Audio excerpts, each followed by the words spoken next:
These are certainly the cleanest steps on Madison Avenue. That's how Mr. Day wants them kept.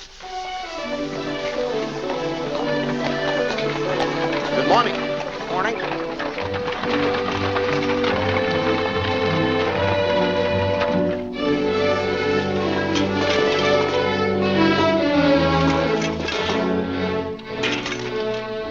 You're new here, aren't you? Just this morning. This is the way Mr. Day gets his milk. Get up.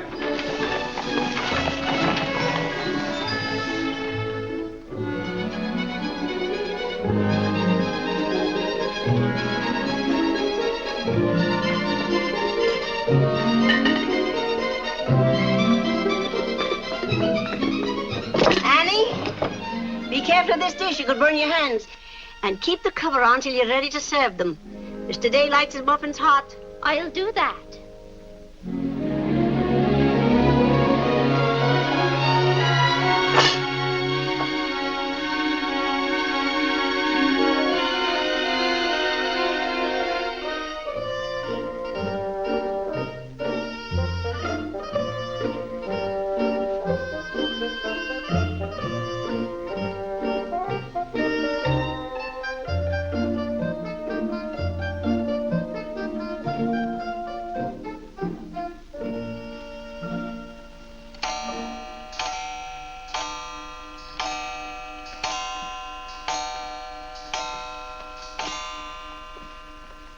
Annie, is the table set for breakfast? Yes, ma'am. Good morning, ma'am. Good morning, Annie. How are you getting along? All right, ma'am. I hope. Now, don't be nervous just because this is your first day. Everything's going to be all right. But I do hope nothing goes wrong. Oh, no, Annie. The cream and sugar go down at this end. Oh, I thought in the center, ma'am. Everyone could reach them easier. Mr. Day sits here. Oh, excuse me. I didn't know where to place the napkins, ma'am. You can tell by the rings. The boys have their initials. C for Clarence. He sits here. J for John. Here. W for Whitney. He sits over there, next to his father. Yes, ma'am. And the one with the little dog on it is Harlan's, of course. He's the baby. This narrow, plain one is mine. And this is Mr. Day's. It's just like mine, except that it got bent one morning. Oh, and that reminds me, Annie, always have Mr. Day's coffee piping hot. Yes, ma'am. And whenever Mr. Day speaks to you, just say yes, sir. Don't be nervous. You'll get used to him. Yes, ma'am. Oh, that beautiful rubber plant. I'm so glad it came. You mustn't water it every day. Too much moisture makes it very unhappy. Oh, good morning, Mother. I thought you were still upstairs. Good morning, Clarence. Father must be talking to himself.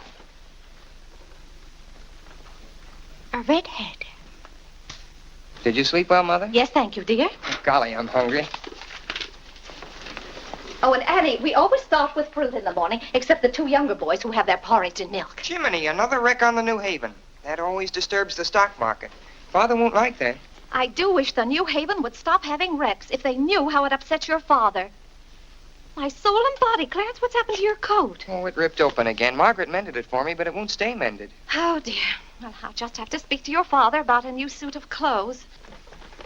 Clarence, why did you take my H2S so far out of our clothes closet? I've told you 100 times that closet's not to make experiments in. Two. Good morning, Mother.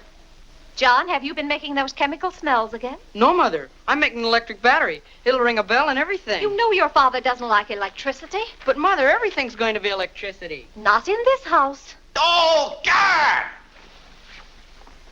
What's the matter, Claire? What's wrong? Where's my necktie? Which necktie? The one I gave you yesterday. It isn't pressed yet. I forgot to give it to Margaret. I told you distinctly I wanted to wear that necktie today. You've got plenty of neckties. Put on another one right away and come down to breakfast. I don't know what this world's coming to. Mother, may I have my breakfast early? I'm going to play baseball. 3. Whitney, before you leave the house, you have to study your catechism. But, Mother, they're going to let me pitch today. Good morning. Who won? The Giants, 7-3. Buck Ewing hit a home run. Let me see. Boys, don't wrinkle the paper before your father sees it. Mother, could you ask me my catechism now? I think I know it. Well, let's see. What is your name? Whitney Benjamin. Who gave you your... Come and help me down, Mother. Claire steps to come down, Mom. Good morning, darling. Good morning, Mother. How's your finger? It itches. Good, that's a sign it's getting better. Come along. Oh, Let's see, what was I doing? Oh, yes, the catechism. Who gave you your name? my sponsors in baptism, wherein I was made a member of Christ, the child of God, and an inheritor of the kingdom of heaven. Mother, if I hadn't been baptized, wouldn't I have any name? Not in the sight of the church. What did your sponsors then for you? They did promise and vow 3 things in my name. First, that I should renounce the devil and all his works, the pomps and vanity of this wicked world, and all the sinful lust of the flesh. And secondly, that I believe all the articles of the Christian faith. And thirdly, that I should keep God's holy will and commandments and walk in the same all the days of my... Good morning, boys. Good morning. Good morning. Morning, Father. Father. Morning, Vinny. Have a good night? Yes, thank you, Claire. Good. Sit down, boys. What's that thing doing in here? Claire, that's our new rubber plant. Place for rubber plants is on the equator. Take that object out, Catherine. You're not Catherine? No, sir. Good. Never liked Catherine anyway. Thank you, Clarence. Put it somewhere else, Annie, but not too near a window. Sit down, Harlan. Thank you, dear.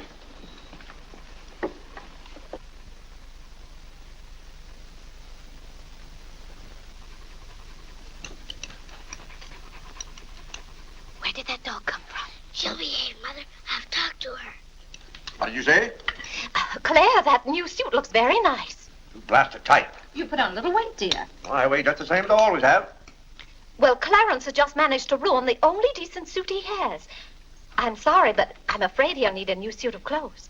Vinny, Clarence has to learn not to be so hard on his clothes. But, Father, I When you thought... start in Yale in the fall, you'll be completely outfitted. But nothing this summer. Can't I have one of your old suits cut down for me? Every suit I own still has plenty of wear in it. I wear my clothes until they're worn out. Well, if you want your clothes worn out, Clarence can wear them out much faster than you can. Yes, and, Father, you never get a chance to wear yours out. Every time you get a new batch of clothes, Mother sends the old ones to the missionary barrel. I guess I'm just as good as any old missionary. Clarence, before you compare yourself to a missionary, remember the sacrifices they make. Oh, I don't know, Vinny. I think my clothes would look better on Clarence than on some Hottentot. Have that dark sack suit of mine cut down to fit you. Oh, thank you, Father. One of Father's suits. Thank you, sir. In return for that, Clarence, I want you to practice more often on your violin. Whitney, don't eat so fast. Well, Father, I'm going to pitch today. But before I go, I have to study my catechism. What do you bother with that for? Because if he doesn't know his catechism, he can't be confirmed. But Vinny, Whitney's going to pitch today. He can be confirmed any old time. Claire, sometimes it seems to me you don't care whether your children get to heaven or not. Oh, Whitney will get to heaven all right. I'll be there before you are, Whitney. I'll see that you get in. And Whitney, when we get to heaven, we'll organize a baseball team of our own. Good. Be just like you to try and run things up there. Well, from all I've heard about heaven, it seems to be a pretty unbusinesslike place. They could probably use a good man like me. What makes you so sure they'll let you into heaven? Well, if they don't, I'll certainly raise a devil of a row. Claire, I do hope you'll behave when you get to heaven. Now, Vinny, Vinny, how many times have I asked you not to engage a maid who doesn't know how to serve properly? Claire, can't you see she's new and doing her best? How can I serve myself when she's holding that platter over my head? Hold it lower, Annie. Yes, Mom.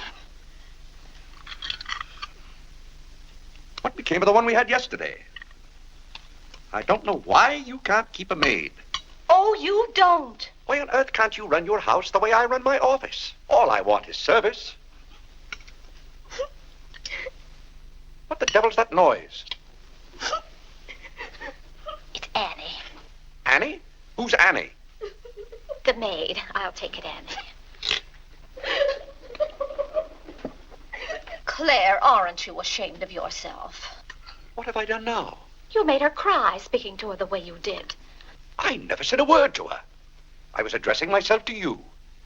I do wish you'd be more careful. It's hard enough to keep a maid, and the uniforms just fit this one. What's the matter, Claire? What's wrong?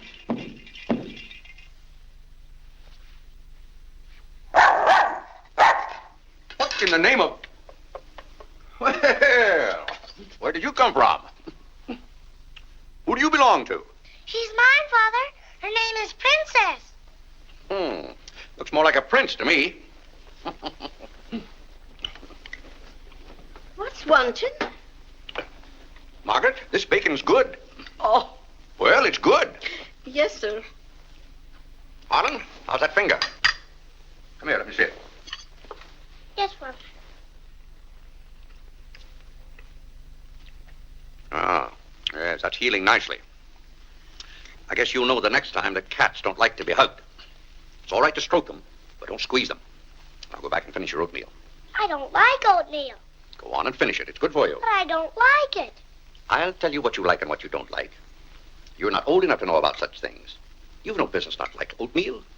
It's good. I hate it. That's enough. We won't discuss it. Eat that oatmeal at once.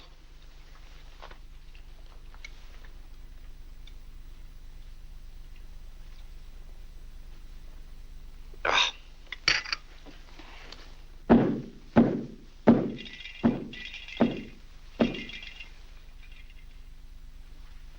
John, that letter's for your mother. I finished my oatmeal, Father. May I be excused? Yes, Whitney, you may go. It's a good game. I will. Whitney? Yes, Mother. My catechism. Never mind this morning, darling. Run along. Thank you, Mother. What's wanted? Margaret, what is this? Coffee, sir. It is not coffee. You couldn't possibly take water and coffee beans and arrive at that. It's slops, that's what it is. Slops. Take it away. I come down to this table every morning hungry. Well, if you're hungry, Claire, why aren't you eating your breakfast? I am. Aunt Judith wants me to come up and visit her. Now, Vinny, I want no more relatives in this house. We are going to live here by ourselves, in peace and comfort. Claire, I was saying Aunt Judith wants me to visit her. Oh. Eat your oatmeal, dear. Now, what on earth is this? Dear friend Day, we are assigning you the exclusive rights to Staten Island for selling the Gem Home Pop-Up of popcorn. I think that's for me, Father. But then why isn't it addressed to Clarence Day, Jr.? Oh, it is. I wouldn't get mixed up in popcorn, Clarence. It's too indigestible. Confound it, another wreck on the New Haven. If you please, ma'am, there's $1 due on a package. It's from Lewis and Congers. Oh, yes, those kitchen knives I ordered. Make a memorandum of that, Vinny. $1, and whatever it was for. Of course, Claire. I must have a record of what is spent running this house.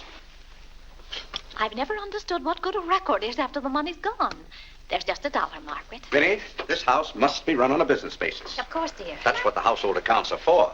Oh, Claire, it's 8:30. You don't want to be late at the office. Plenty of time. Annie, clear the table now. Yes, Ma'am, I'll do that. Clarence, John, Yes, Mother? you boys go up and move the small bureau from my room into yours. Who's coming? Cousin Cora, and she's bringing a friend with her, a young girl. A girl? You'll have to help entertain her, Clarence. Oh, Mother, do I have to? Wait till Father finds out we've got visitors. There'll be a rumpus. John, don't criticize your father. He's very hospitable.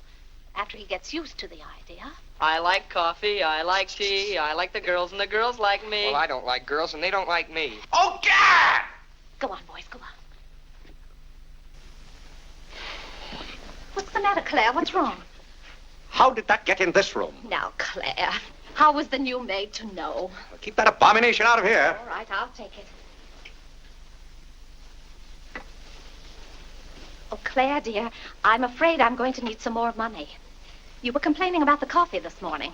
Well, that nice French drip coffee pot is broken, and you know how it got broken. Yeah, never mind that, Vinny. As I remember, that coffee pot cost $5 and something. I'll give you $6.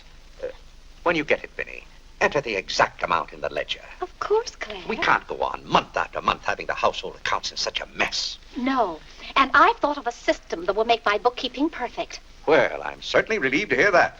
All we have to do is open charge accounts everywhere, and the stores will do my bookkeeping for me. Now, wait a minute, Vinny. Then, when the bills come in, you'd know exactly where your money had gone. Yes, I certainly would. Vinny, we get enough bills as it is. Claire, dear, don't you hate those arguments we have every month? I certainly do.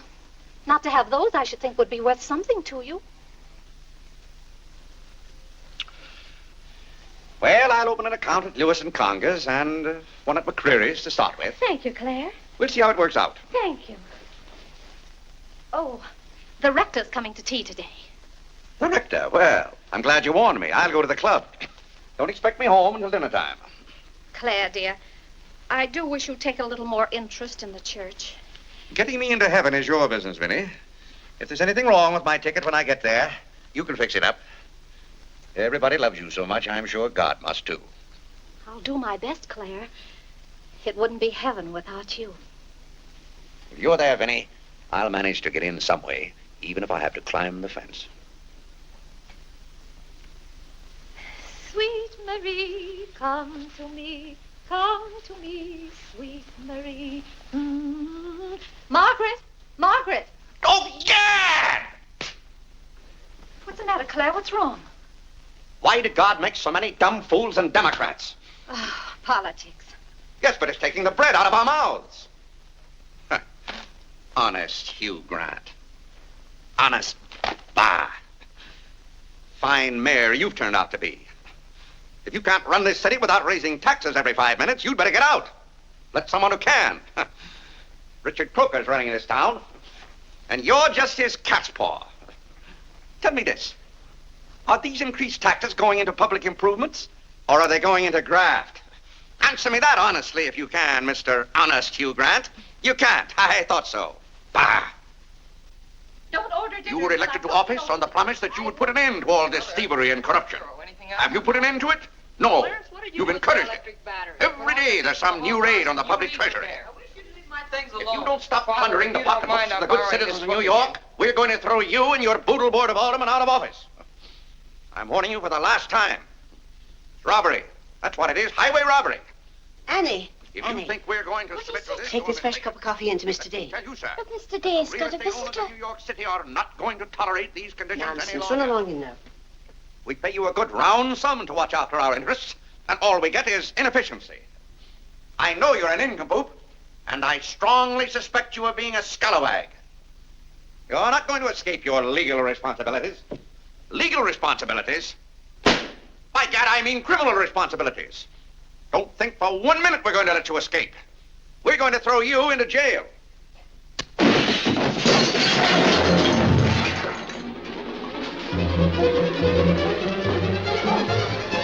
Annie, are you hurt? He can't throw me into jail. Vinny? Vinny, why can't I have quiet here in the morning? Claire, what happened? It sounded to me as though that maid dropped a whole tray of dishes. Yes, but what did you say to her? Say to her? I haven't seen her since breakfast. I better get to the office. Oh, yes, Claire, you don't want to be late. I'll be home in plenty of time for dinner. Why don't we have chicken fricassee tonight? Well, Claire, chicken's gone up. It's 8 cents a pound.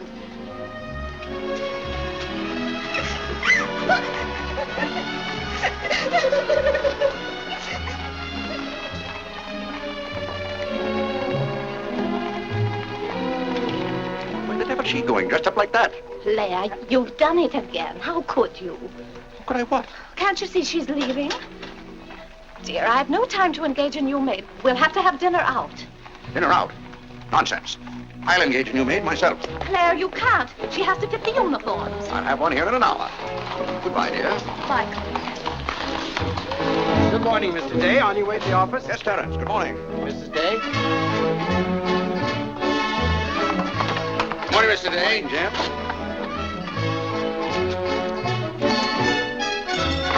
Get here. Get here.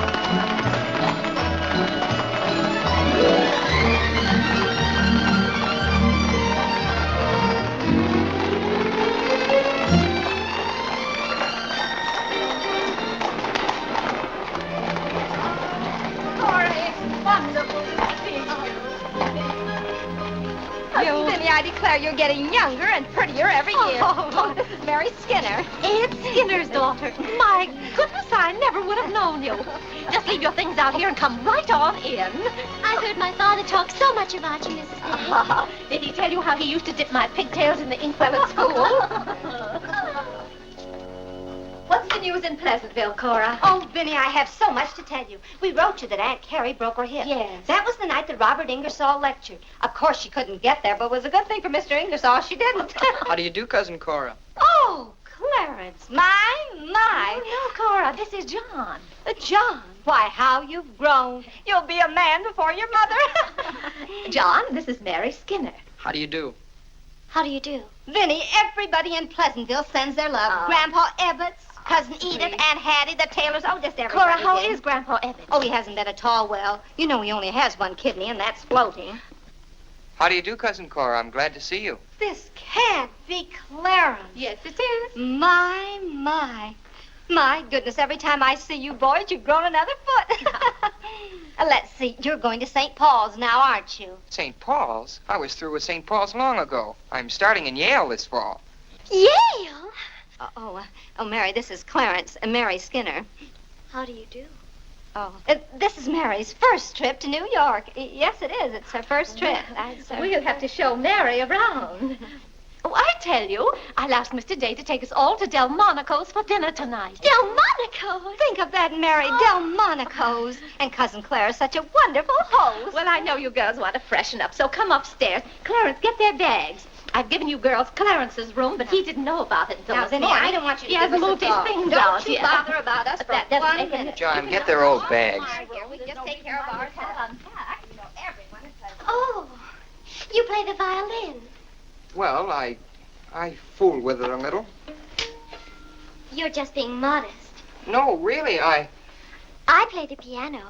Not awfully well, but... Now, you're being modest. Do you ever play duets?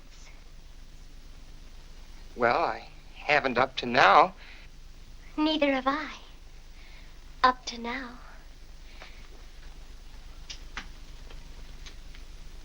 Cora didn't tell me about you. I never met a Yale man before.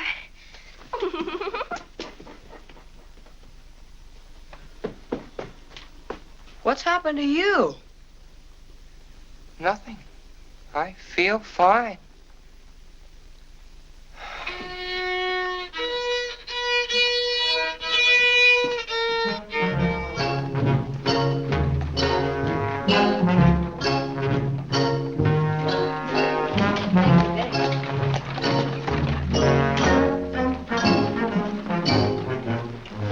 Where do you keep them? Do you wish a domestic servant? Where do you keep them? I will take your name and address. Confound it, I'm late at the office now.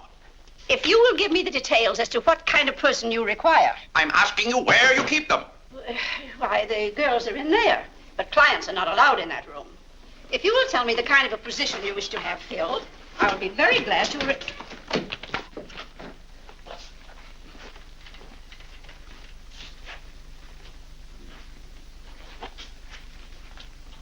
You stand up, please. Sir, this is quite against the rules. I must know what you want the girl for. I'll take that one. What's your name? Hilda, sir. Hilda, you go right over to 420 Madison Avenue. I will, sir. That's all, thank you. Sir, before I can let any girl go from this establishment, I must know the character of the home in which she will be employed. Madam, I am the character of my home. My duty toward my neighbor is to love him as myself and to do unto all men as They should do unto me. they should do unto me. He really knows it. Well, he's done very well for so young a boy. May I go now? Yes, darling. Thank you, Dr. Lloyd. Not at all. Come on, Harlan. Wait for me. Ah, you and Mr. Day must be very proud of your children. I was hoping I'd find Mr. Day at home this afternoon. Well, he's usually home from the office by this time. Perhaps he's gone for a gallop in the park. It's such a fine day. He's very fond of horseback riding, I believe. Oh, yes. Tell me, has he ever been thrown from a horse? Oh, no horse would throw Mr. Day. I just thought he might have had some accident. I notice he never kneels in church. Oh, that's no accident. But I don't want you to think he doesn't pray. He does. Why, sometimes you can hear him all over the house. But he never kneels. Ah, perhaps that's Mr. Day now. I hardly think so. Oh, the devil, I forgot. Claire, you're just in time for tea. I'll send for some hot water. How are you, Dr. Lloyd? It's a great pleasure to have a visit with you, Mr. Day. Mother, Are they back yet? No, Clarence, no. Except for a brief glimpse on the Sabbath, I don't see much of you. Well, Claire, did you have a busy day at the office? Devilishly busy. Claire. A very busy day. Tired out. How a man can get tired just sitting at a desk all day, I don't know. I suppose Wall Street is just as much a mystery to you as it is to me, Dr. Lloyd. No, it's all very clear to me. My mind often goes to the businessman. The picture I'm most fond of is when I envision him at the close of the day's work. I see him pausing in his toil, and it comes over him that all those figures of profit and loss are without importance or consequence. Vanity and dust. Well, I'll be... Claire? Yes, ma'am. Delia, some more hot water, please. Yes, ma'am. Who's that? The new maid. Where's the one I sent this morning? The uniform didn't fit. I like the one I picked out better. Claire, Dr. Lloyd wants to tell us about the plans for the new edifice. The new what? The new church. You knew we were planning to build a new church. Of course, we're going to have to raise a large sum of money. Well, personally, I'm against the church hopping, skipping, and jumping all over the town. So any contribution I make will have to be a small one. The amount everyone is to subscribe has already been decided. Who decided it? After considerable thought, we voted that our supporting members should each contribute a sum equal to the cost of their pew.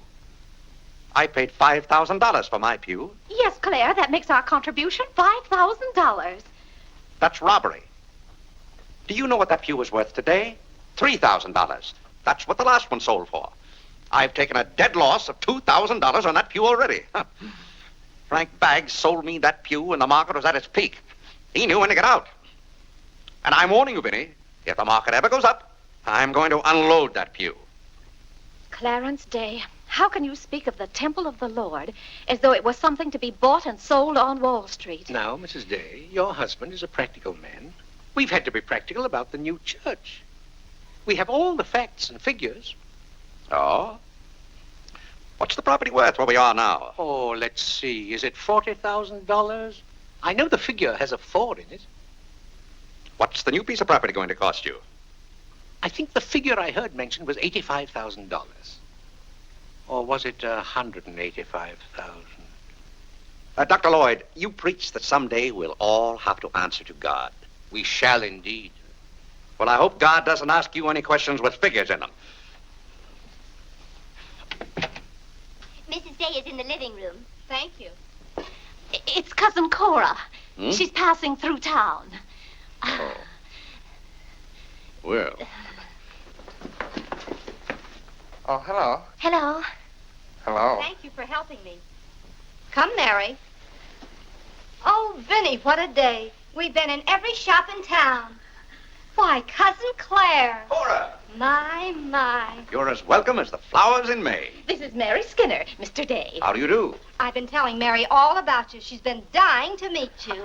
Well, Dr. Lloyd, I want you to meet my favorite cousin, Miss Cartwright. How do you do? And this is Mary Skinner. Miss Skinner, Dr. Lloyd. How do you do? How do you do? This seems to be a family reunion. I'll just run along. goodbye, Dr. Lloyd. Goodbye, Miss Cartwright. goodbye. Goodbye. Oh, Clarence, you haven't said how do you do to Dr. Lloyd. Goodbye, Dr. Lloyd. Goodbye, everybody. I'll go to the door with you, Dr. Thank Lloyd. you, and thank you so much for the tea. Those muffins were delicious. And Who did you say this pretty little girl is? She said Skinner's daughter. This is Mary's first trip to New York. Oh, sit down, sit down. Have some tea. We had tea downtown. Oh, never mind then. Delia. Delia, sit down, sit down.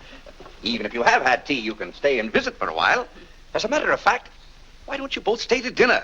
That's all arranged, Claire. Cora and Mary are going to have dinner with us. Fine, fine.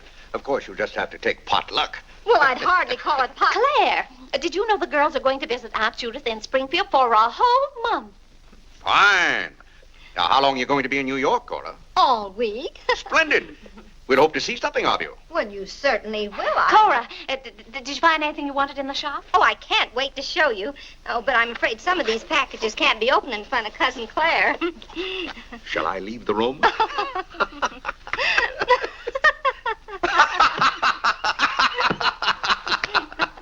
Oh, Clarence, would you take the packages in the hall up to our room, or should I say your room? Wasn't it nice of Clarence to give up his room to us for a whole week? Cora, come on. I just can't wait to see what's in those packages. Well, we'll be back soon. Vinny, I wish to speak to you before you go upstairs. I'll be down in just a minute, Claire. I wish to speak to you now. I'll be up in just a minute, Cora. It's all right, Vinny. Come along, Mary. Are those two women encamped in our house? Now, Claire. Answer me, Vinny. Now, Claire, you know... Answer me! Just a minute. Clarence.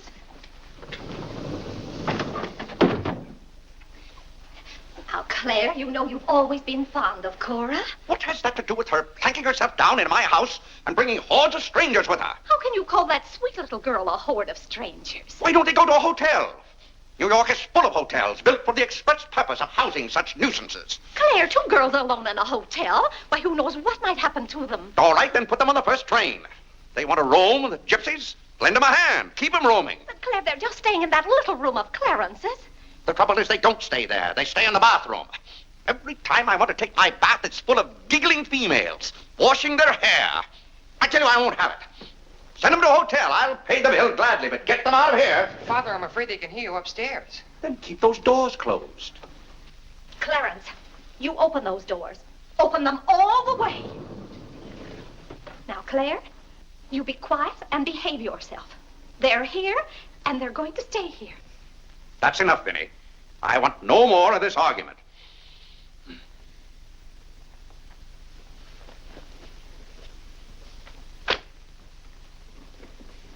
Oh, tcha! What I don't understand is why this swarm of locusts always descends on us without any warning. Oh, thunders.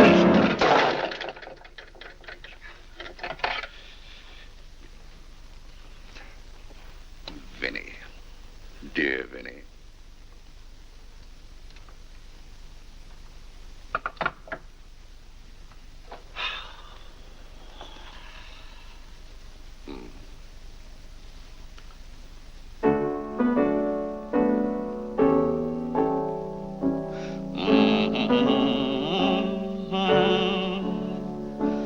And flickering shadows softly come and go.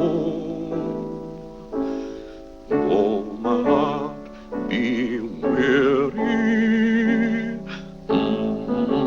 Father, may I go along with the rest of you to Delmonico's? What's that, Delmonico's? You're taking Mother, Cousin Cora, and Miss Skinner to Delmonico's for dinner tonight. Oh, Gad! I won't have it. I won't have it. I will not have my life arranged for me. I bought this house for my own comfort. I will not submit myself to this indignity. Now, Claire, what's the matter? I won't stand it. By heaven, I won't stand it. Clarence. Do I understand that I am not permitted to have dinner in my own home? Claire, a little change will do you good. I have a home to have dinner in, and any time I can't have dinner at home, this house is for sale. Well, Claire, you can't have dinner here tonight because it isn't ordered. And besides, Cora and Mary want to see something of New York. Well, that's no affair of mine. I am not a guide to Chinatown and the Bowery. Oh, Mr. Day, I just love your house. I could live here forever.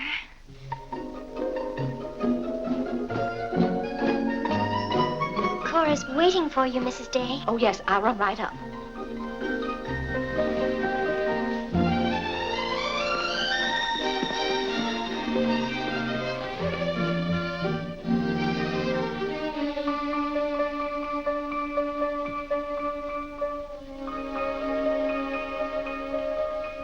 I'm glad you like our house, Miss Skinner. I like it very much, Mr. Day. Praise from a stranger is approbation indeed. At home, our living room is green. I like green. I like green, too. Red's my favorite color. It's an interesting thing about colors. Red's a nice color in a house, too, but outside, too much red would be bad. I mean, for instance, if all the trees and the grass were red. Outside, green's the best color. That's right. I never thought of it that way. But when you do think of it, it's quite a thought.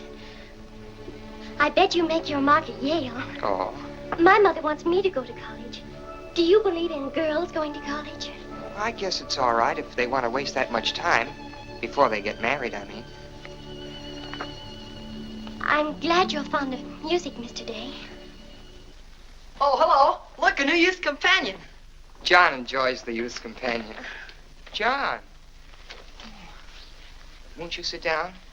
Oh, thank you. It tells all about connecting batteries in series. John, Miss Skinner and I were talking. Oh, that's all right. You won't bother me.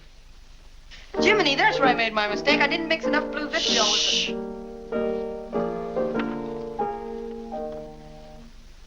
Oh, don't stop. Can you play that? I'm afraid not. Can you play Sweet Genevieve? That's my favorite. Not without my music. Hymns are nice, don't you think? I like this one.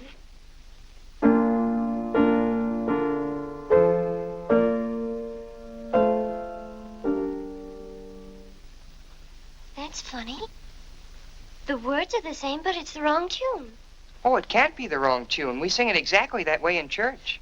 We don't sing it that way in the Methodist church. You see, we're Methodists. Oh, that's too bad. Oh, I don't mean it's too bad that you're a Methodist. Anybody's got a right to be anything they want, but what I mean is, we're Episcopalians. Yes, I know. Anyway, the words are the same. Shall we begin?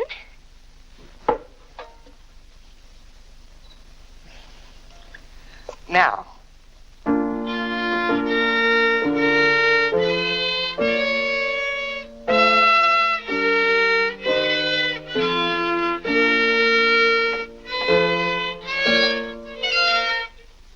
Oh, dear. Well, what's wrong? Shall we try again?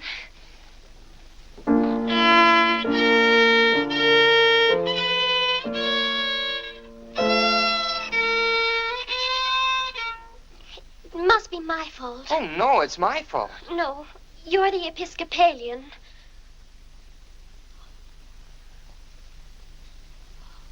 I just remembered something. My father was an Episcopalian. He was baptized an Episcopalian. He was an Episcopalian right up to the time he married my mother. She was the Methodist. Oh. Oh, well, let's try it again then.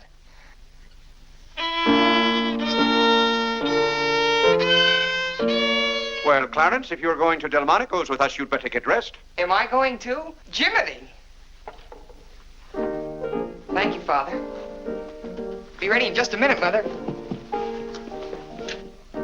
Minnie, that young lady looks about the same age you were when I came out to Pleasantville to rescue you. Rescue me? You came out there to talk me into marrying you. It worked out just the same. Ah.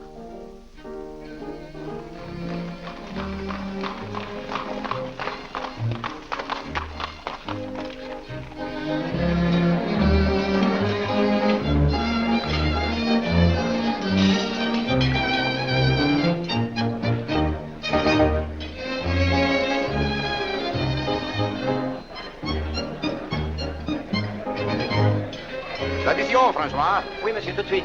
Louis, l'addition pour monsieur Day. Oui, monsieur. Alors, vite, vite. Tout de suite. Alors, vite, vite, tout de suite. Cette sauce diable était délicieuse. Merci, monsieur. Je suis content que monsieur soit satisfait. Merci, monsieur. Bon. French. Oui. No cooking like the French.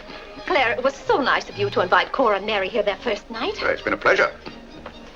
Mr. Day, have you always been an Episcopalian? I've always gone to the Episcopal Church, yes. But you weren't baptized a Methodist or anything, were you? You were baptized an Episcopalian? Come to think of it, I don't believe I was ever baptized at all. Claire, that's not very funny, joking about a subject like that. I'm not joking. I remember now, I never was baptized. Claire, that's ridiculous. Everybody's baptized. What? I'm not. No one would keep a little baby from being baptized. You know father or mother, free thinkers, both of them. They felt their children should decide those things for themselves. But Claire... I remember when I was 10 or 12 years old, Mother said I ought to give some thought to it, but I never got around to having it done to me. Claire, do you know what you're saying? Yes, I'm saying I've never been baptized. Then something's got to be done about it right away. Now, Fiddy, don't get excited over nothing. Why haven't you ever told me? Well, what difference does it make? I've never heard of anyone who wasn't baptized. Even the savages in darkest Africa. Well, It's all right for savages and children. But if an oversight was made in my case, it's too late to correct it now.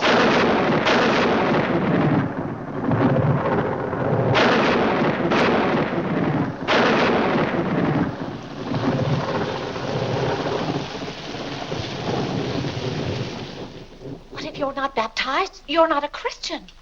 Why, confound it, of course I'm a Christian. A mighty good Christian, too. A lot better Christian than those psalm singers in church. But you can't be if you won't be baptized. I won't be baptized, and I will be a Christian. I'll be a Christian in my own way. Claire, don't you want to meet us all in heaven? Of course. And I'm going to. But you can't go to heaven if you're not baptized. Ah, that's a lot of folderol. Clarence Day, don't you blaspheme like that. You're coming to church with me before you go to the office in the morning and be baptized then and there. Benny, don't be ridiculous. If you think I'm going to stand there and let Dr. Lloyd splash water on me at my age, you're mistaken. No, I'm sleepy. Good night, Benny.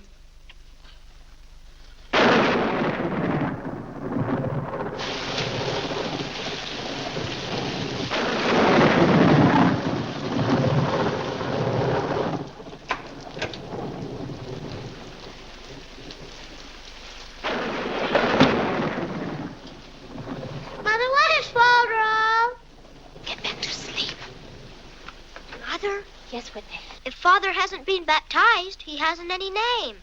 In the sight of the church, he hasn't any name. That's right. Maybe we're not even married.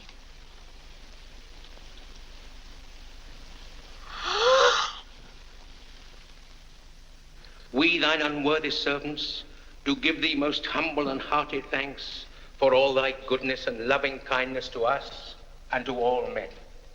We bless thee for our creation, preservation, and all the blessings of this life. But above all, for thine inestimable love in the redemption of the world by our Lord Jesus Christ. For the means of grace, for the hope of glory. And we beseech thee, give us that due sense of all thy mercies, that our hearts may be unfeignedly thankful, and that we show forth thy praise, not only with our lips, but with our lives, by giving up ourselves to thy service, and by walking before thee in holiness and sanctity all our days. Through Jesus Christ our Lord, to whom, with thee, and the Holy Ghost, be all honor and glory, world without end. Amen. Amen. The grace of our Lord Jesus Christ, and the love of God, and the fellowship of the Holy Ghost be with us all evermore. Amen. Amen.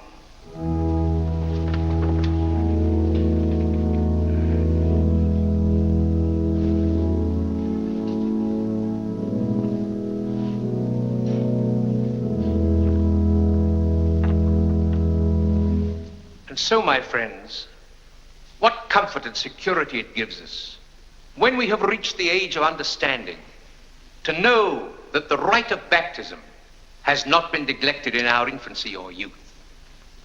Can you imagine any man who has reached maturity with the knowledge that he had never been baptized, failing to hasten to the holy font that his soul might be saved?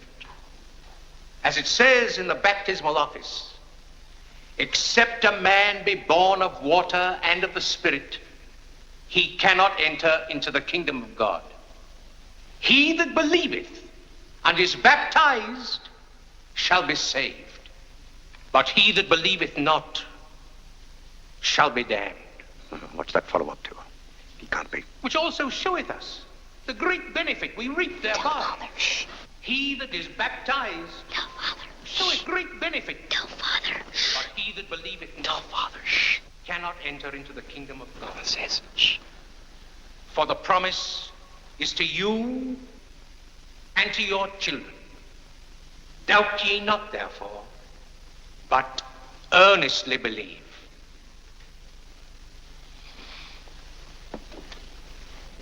In the name of the Father, and of the Son, and of the Holy Ghost. Amen. Amen.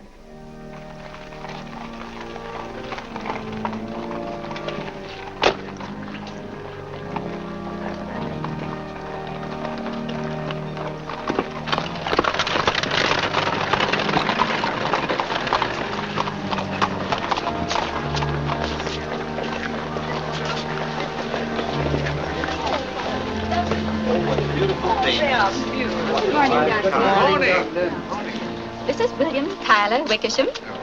And this is Wilhelmina Eugenia Wickersham. What a lovely day for them to be baptized. The happiest day of my life. Sure it is. Lovely, sir. Thank you, Melinda.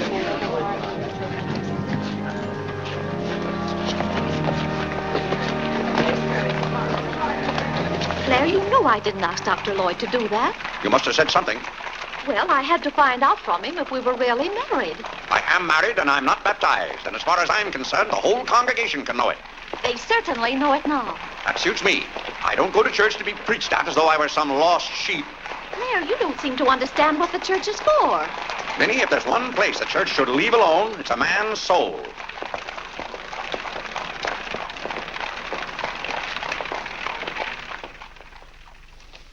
Well, he's going to be baptized, Cora. You mark my word. I just couldn't go to heaven without Claire. Why, I get lonesome for him even when I go to Ohio. It's awfully hard on a woman to love a man like Claire so much. Oh, men are so aggravating. They take everything for granted. They certainly do.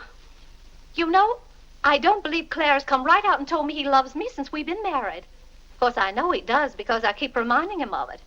You have to keep reminding them, Cora. Minnie, the table isn't set for dinner yet. I'll be back in a minute, Cora. We're having it after Cora and Mary go to the train. Their cab's coming at 1 o'clock. Cab? The horse cars go right past the door. But, Claire, they have those heavy bags. Cabs are a waste of money. Well, if dinner's going to be delayed, I'll work on this month's bills. Where are they? Now, Claire, it isn't fair to go over the household accounts when you're hungry. Vinny, where are those bills? They're in the library on your desk. Oh. I didn't know dinner was going to be late. No one ever tells me anything in this house. Back home, I ride all the time. I love horses. The horse is my favorite animal. Well, goodness, where have you two been? Clarence wanted to show me his grandfather's house. You'll have to hurry and finish your packing. It won't take me long. Can I help you pack? Clarence! Clarence? Why did you kneel in church today? I just couldn't. If it's because your father doesn't kneel, you must remember he wasn't brought up to kneel in church. But you were. Has it anything to do with Mary? I know she's a Methodist. Oh, no, Mother. Methodists kneel. Mary told me. They don't get up and down so much, but they stay down longer. Clarence, you want to kneel, don't you? Oh, yes, I wanted to kneel today. I tried. You saw me try, but I just couldn't. Is that suit of your father's too tight for you? No, it's not too tight. Well, what is it? Mother, very peculiar things have happened to me since I started to wear this suit.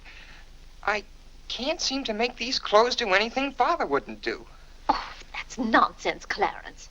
And not to kneel in church is a sacrilege. Making Father's trousers kneel seemed more of a sacrilege. Clarence! Do you know what happened at Dora Wakefield's party for Mary last night? We were playing musical chairs, and some girl sat down suddenly right on my lap. Well, I jumped up so fast she almost got hurt. She was sitting on Father's trousers. Well, Mother, I've got to have a suit of my own. My soul and body. Well, you'll just have to talk to your father about it. I'm sure if you approach him the right way, you know, tactfully, he'll see. Oh, excuse me. Gracious. It didn't take you very long. Well, I'll see about your box lunch for the train. Remember, it's Sunday.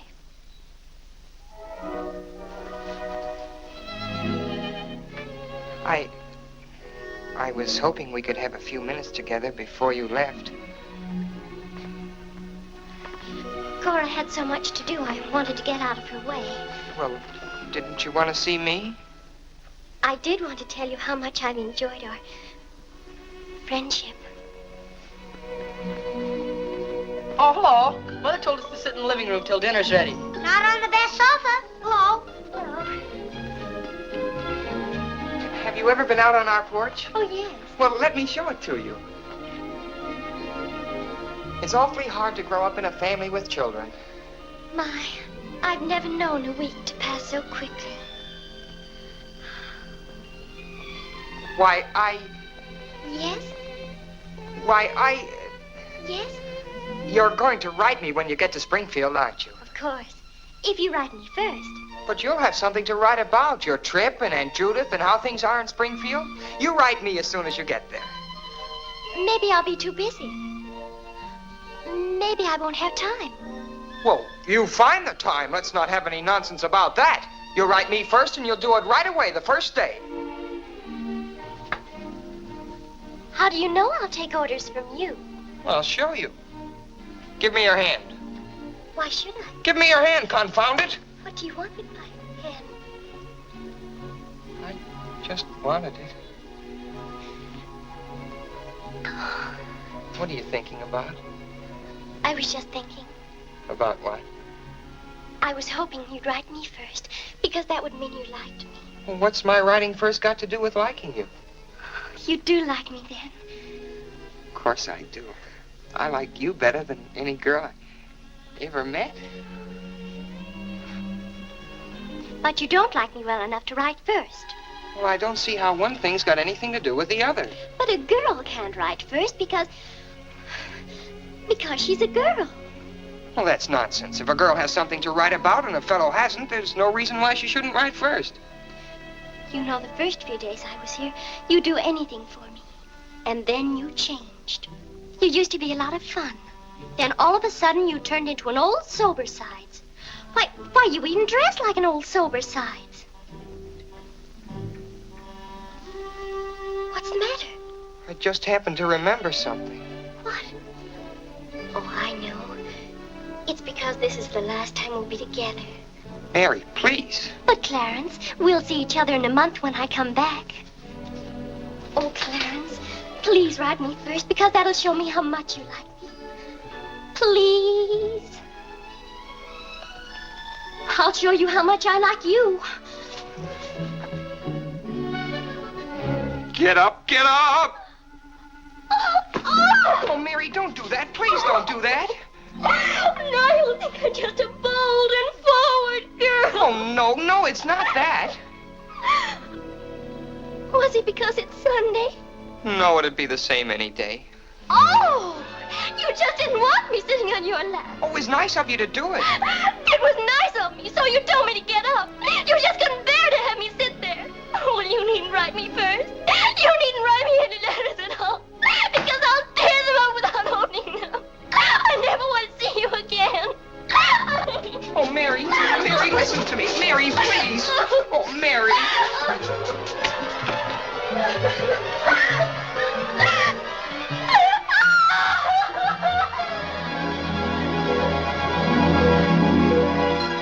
Clarence! Yes, Father? That young lady's crying. She's in tears. What's the meaning of this? I'm sorry, Father. It's all my fault. Nonsense. What's that girl trying to do to you? Oh, no, she wasn't. It was... I... Well, whatever the quarrel was about, Clarence, I'm glad you held your own. Father, I have to have a new suit of clothes. You've got to give me the money for it. Young man, do you realize that you're addressing your father? I'm sorry, Father. I apologize. But you don't know how important this is to me. A new suit of clothes is so important. Oh, why should... Clarence, has your need for a new suit of clothes anything to do with that young lady? Yes, Father. Why, Clarence. Why, this comes as quite a shock to me. What does, Father? For you are being so grown up. Still, I might have known if you were going to college this fall. Yes, you're at the age when you'll be meeting girls. Clarence, there are things about women that I think you ought to know. Sit down.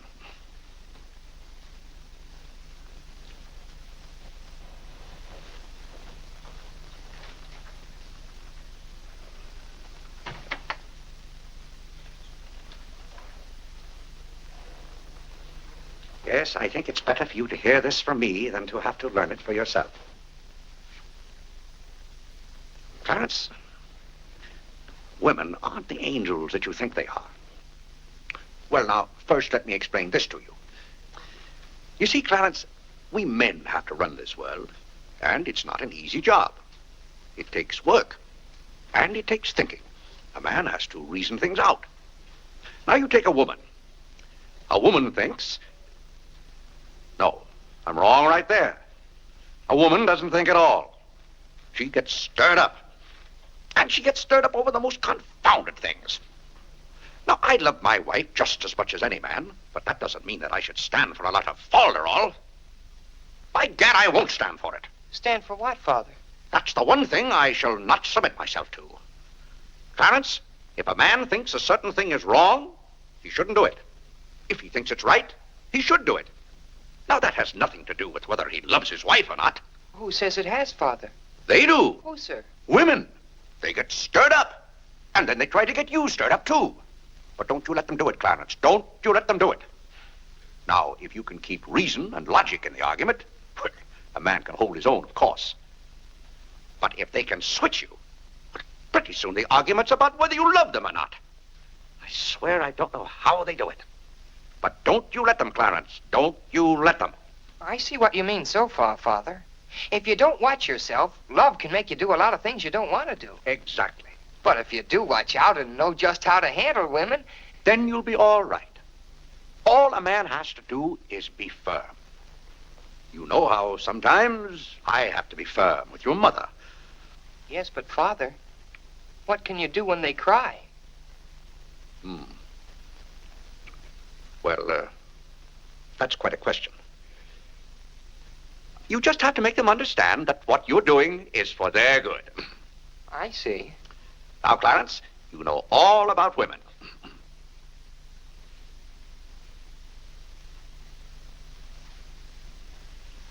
But, Father... Yes, Clarence? I thought you were going to tell me about... About what? About women. Clarence, there are some things gentlemen don't discuss. I've told you all you need to know. The thing for you to remember is be firm.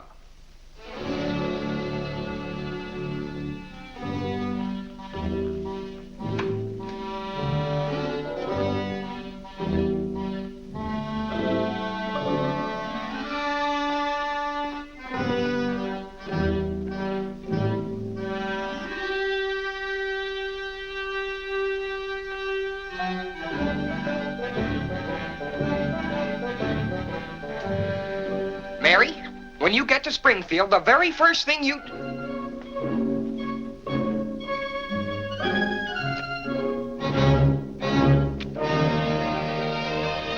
Oh, God! What's the matter, Claire? What's wrong? Sit down, Vinny. Oh, Claire, Cora and Mary are leaving any moment Sit down. now. Vinny, you know I like to live well, and I want my family to live well. But this house must be run on a business basis. I must know how much money I'm spending and what for. For instance, if you recall, a week ago, I gave you $6 to buy a new coffee pot. Yes, because you broke the old one. You threw it right on the floor. I'm not talking about that. Now, I find here It among was my... a pity to break that nice coffee pot, Claire. It was imported from France, and that little shop has stopped selling them. But what has that They to... said the tariff wouldn't let them, and that's your fault because you're always voting to raise the tariff. The tariff protects America against cheap foreign labor. Now, this bill... The tariff does nothing but put up the prices, and that's hard on everybody, especially the farmer. Vinny, I wish to heaven you wouldn't talk about matters you don't know anything about. I do, too, know about them. Miss Gulick says that every intelligent woman should have some opinion Who, about... may I ask, is Miss Gulick? She's the current events woman I told you about, and the tickets are $1 every Tuesday. Do you mean to tell me that a pack of idle-minded females pay $1 apiece to hear another female gabble about the events of the day? Listen to me if you want to know anything about the events of the day. But you get so excited, Claire. And besides, Miss Gulick says that our president, whom you're always belittling, prays to God for guidance. Vinny, what happened to that $6? What $6? I gave you $6 to buy a new coffee pot. Now I find that you apparently got one at Lewis and Congress and charged it. Here's the bill. One coffee pot, $5. So you owe me $1, and you can hand it right over. I'll do nothing of the kind. What did you do with that $6? Well, Claire, I can't tell you now, dear. Why didn't you ask me at the time? I give up. Wait a minute. I spent $4.50 for that new umbrella. Now we're getting somewhere. One umbrella, $4.50. And that must have been the week I paid Mrs. Tobin for 2 extra days washing. Mrs. Tobin. That's $2 more. $2. That makes $6.50, and that's another 50 cents you owe me. I don't owe you anything. What you owe me is an explanation of where my money's gone. I do the best I can to keep down expenses. You know yourself, Cousin Phoebe spends twice as much as we do. Don't talk to me about your cousin Phoebe. You talk about your own relatives enough. That's not fair, Vinny. When I talk about my relatives, I criticize them.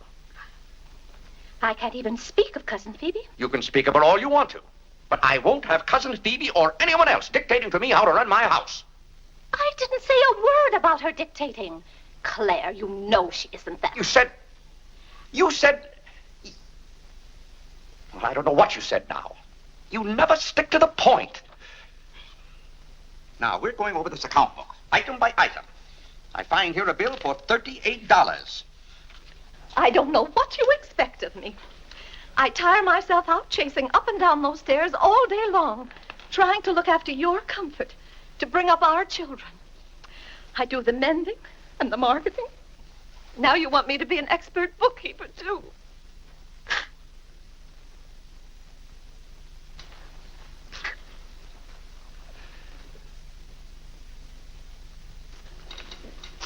Vinny, I want to be reasonable, but can't you understand?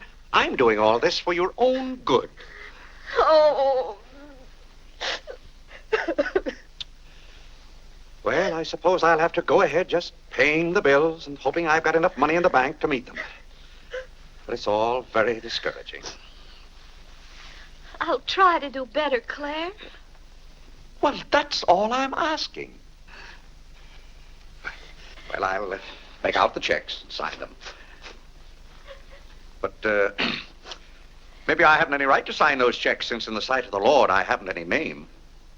That's right. Claire, to make those checks good, you'll have to be baptized right away. Vinny, the bank doesn't care whether I've been baptized or not. Well, I care. And no matter what Dr. Lloyd said, I'm not sure we're really married. Vinny, we have 4 children. If we're not married now, we never will be. Claire, Dr. Lloyd said this morning. Well, that's all, Vinny. Hadn't you better go tell Whitney to watch for the cab? Not before you give me that $1.50. What $1.50? The $1.50 you owe me. I don't owe you any $1.50.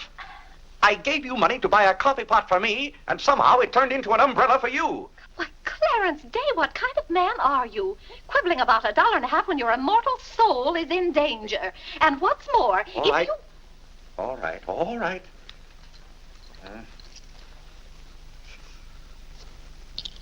Thank you, Claire. Now the accounts are all straight again.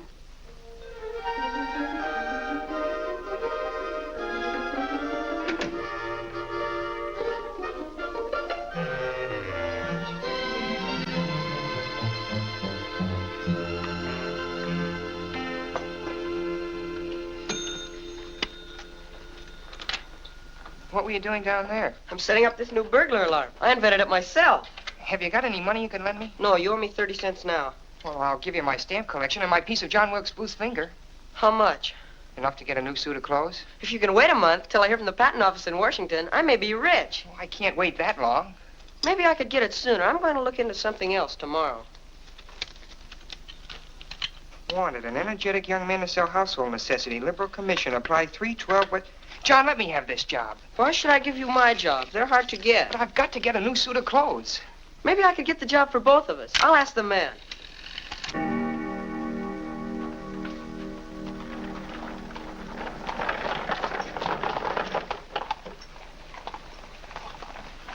The cab's here, Father. Oh, thank you, Whitney. Vinny, Cora, the cab's here. John, go up and get their bags. Yes, sir. Here's the lunch for the train, sir. Take it out to the cab. Who's that one? It's Ellen. Delia left yesterday. I don't know where your mother finds them. Now, Vinny, don't you let Clara worry about us. We have plenty of time. Take the bags right on out, John. Yes, sir. Well, goodbye, Clarence. It was so nice to see you Goodbye, again. Cousin Cora. Goodbye, Whitney. Now, you be a good boy. Goodbye, Cousin Cora. Goodbye, Harlan. Goodbye. Keep out of mischief. Come along, everybody. Don't keep the cab waiting. Cabs cost money. If there's one thing Mr. Day can't stand, it's to keep a cab waiting. Any waiting to do, there's a waiting room at the Grand Central Depot just for that. Mary, aren't you even going to shake hands with me? I don't think I'd better. You may remember that when I get too close to you, you feel contaminated. Mary, you're going to write to me, aren't you? Are you going to write first? No, Mary. There are times when a man must be firm. Mary, Mother says you better hurry out before Father starts yelling. It's Sunday. Goodbye, John. I'm very happy to have made your acquaintance. Thank you. May I help you? No, thank you. Take care of yourself. Goodbye, Mr. Day. Goodbye, Mary. Goodbye, Mrs. Day. I've had a wonderful Goodbye, day. Mary. Bye-bye. Goodbye. Goodbye, Cousin Claire. Goodbye, Cora. Goodbye, Cora.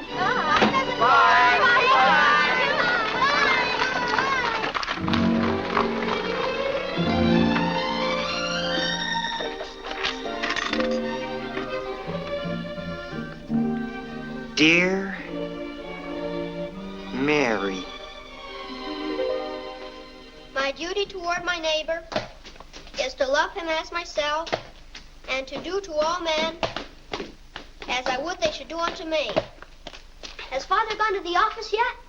Come on, let's go to the ball field. I've got to guard this box till John comes back. It's his burglar alarm. It wouldn't work, so he fixed it. We're going to put it back in the dining room after Father goes to the office. Are there burglars around? Everywhere. Oh.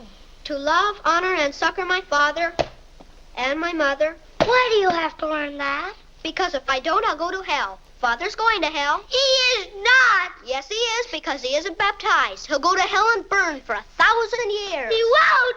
He won't. He'll be in a lake of fire and brimstone, and 1,000 devils with pitchforks will be poking at him. No, Mother, don't let me. Father will hear you. No, I don't. Oh, come on, you faithful giant. Oh, come on, What's that noise? Just singing, Father. You boys be quiet. You know your mother isn't feeling well. Yes, Father.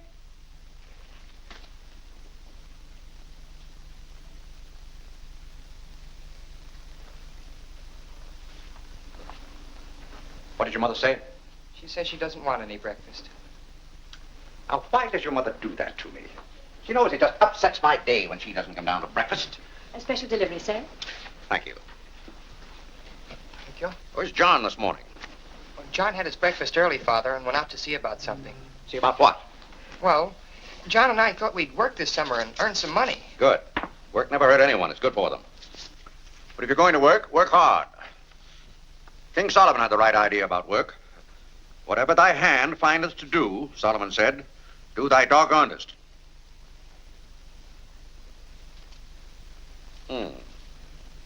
Well, I don't understand this at all. Here's a letter from some woman I never even heard of. Oh, Father. Oh, Gad! What is it, Father?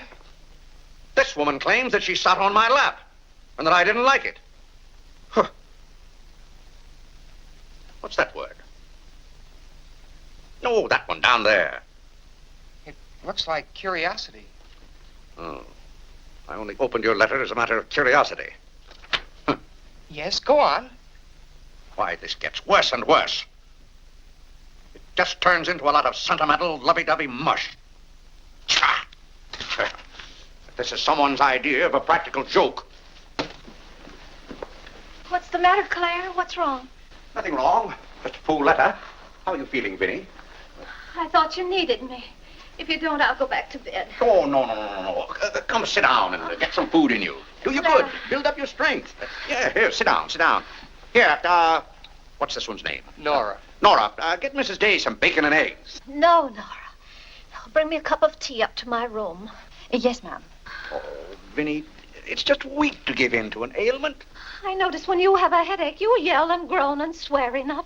Well, that's to prove to the headache that I'm stronger than it is. I think I've caught some kind of germ. Some of my friends have had to send for the doctor. The doctor? Oh, poppycock. But Claire, dear, when people are ill, you have to do something. Certainly I have to do something. Cheer them up. That's the way to cure them. How would you go about cheering them up? I'd tell them, bah.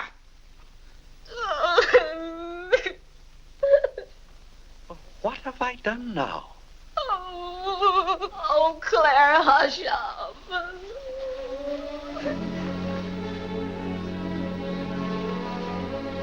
Hey, I didn't mean to upset you.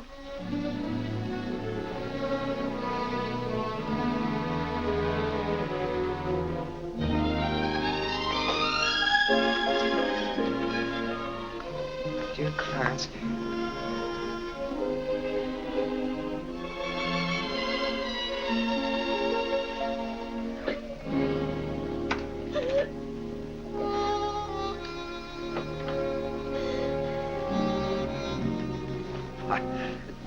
I was just trying to help you.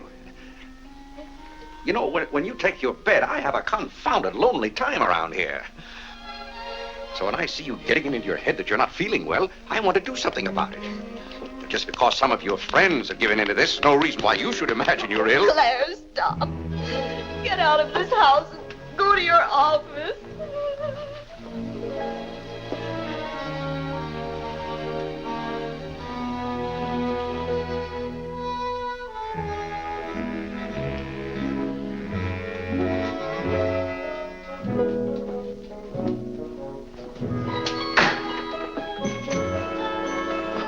Did you get the job? Yes, for both of us. Look, I've got it with me.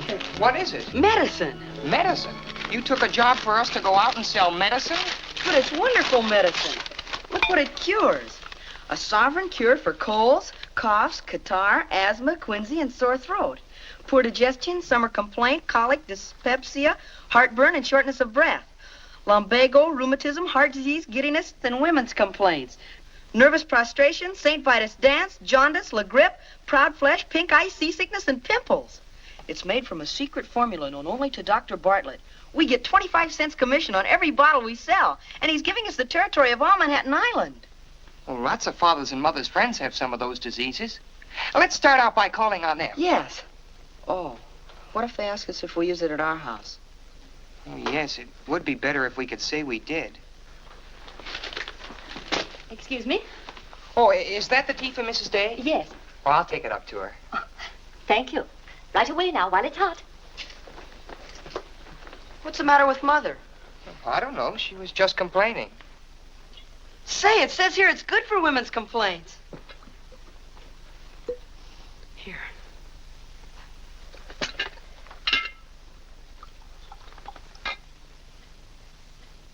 Yes, sir. Chesapeake and Ohio and 8. New York Central, 3/4. I'd like to see Mr. Day about those Morris and Essex bonds. Today's very busy this morning. You'll have to wait.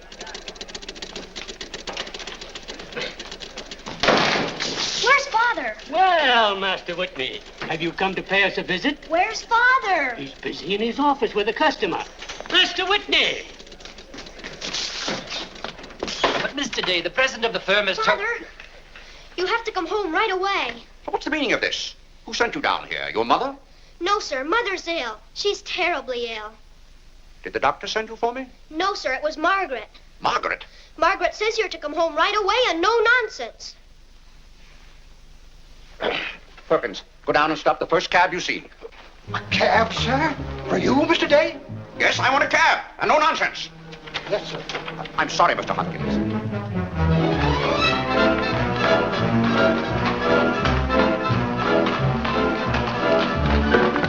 Confound you, can't you go any faster? All right. Get up. Get up there, do you hear me? Get up!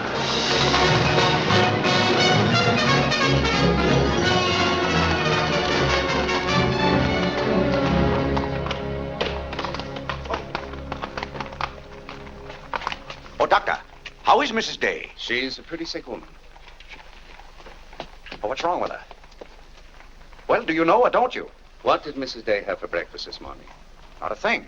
I tried to get her to eat something, and she wouldn't. I can't understand it. Understand what? These violent attacks of nausea. It's almost as though she were poisoned. Poisoned? Let me take your cab. I'll try not to be gone more than 10 or 15 minutes. And, Mr. Day, you're not to go into a room. You'd better get her well. Right away, or you'll hear from me. Turn west on 47th Street. Get up, get up.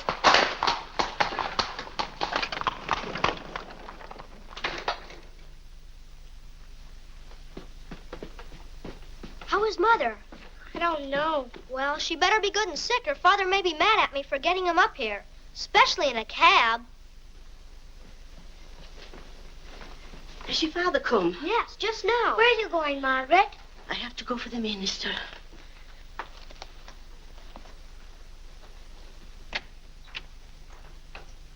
I guess the minister's coming to baptize Father, so I won't have to go to hell. You can't be baptized in a house. You've got to have water. We have lots of water. Not the right kind.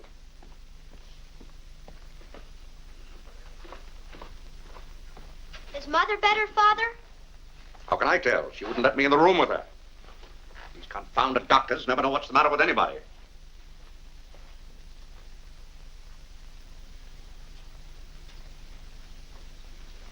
Father, Yes? Mother's going to get well, isn't she? Of course she's going to get well. Father, may we come in? It's lonesome without Mother. Yes, it is, Harlan. It's lonesome. Come in, boys.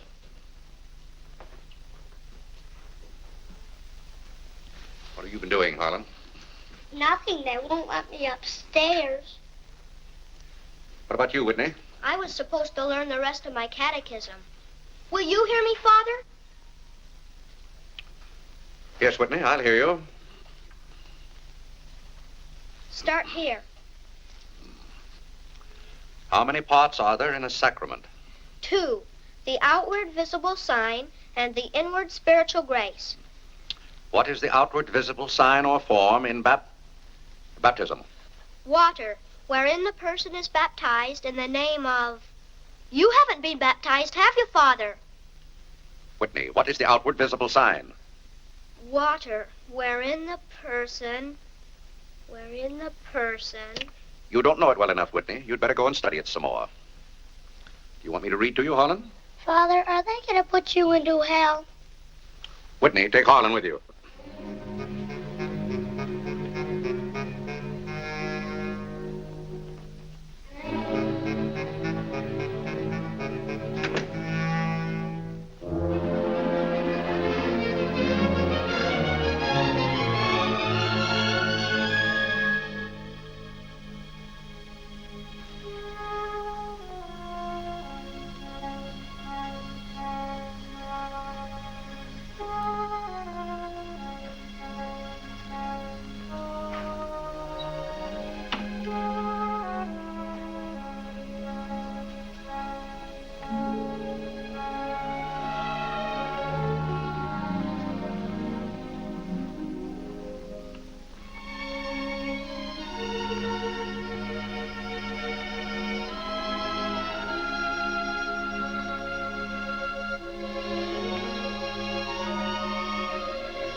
What's the world coming to?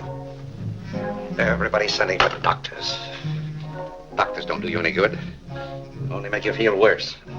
All poppycock. Who's ringing that bell? Stop that noise! Stop it, I say! What idiot's ringing that bell? Mr. Day, we must all be quiet. Mrs. Day is very ill. I know she's ill. Go up and see if she needs anything. And what are you doing out of the house? Send for the minister. The minister? He'll be right in. He's paying off the cab.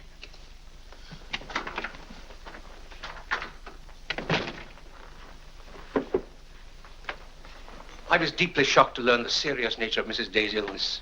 Will you take me up to her? She's resting now. She can't be disturbed. The doctor will be back in a minute. Mrs. Day has been a tower of strength in the parish. Everyone liked her so much. Yes, she was a fine woman. I wish to heaven you wouldn't talk about Mrs. Day as if she were dead.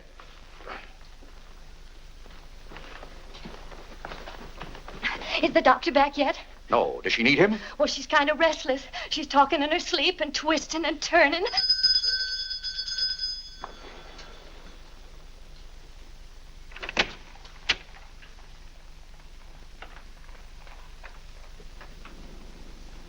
Well, Doctor, it seems to me that was a pretty long 10 minutes. See here, Mr. Day, if I'm to handle this case... How can you handle it if you're out of the house? Who is this? It's Dr. Summers. How do you do? I felt that Mrs. Day's condition warranted my getting Dr. Summers here as soon as possible for consultation. I hope that meets with your approval. Why, yes, of course. Anything that can be done. Upstairs, Doctor. Pardon me.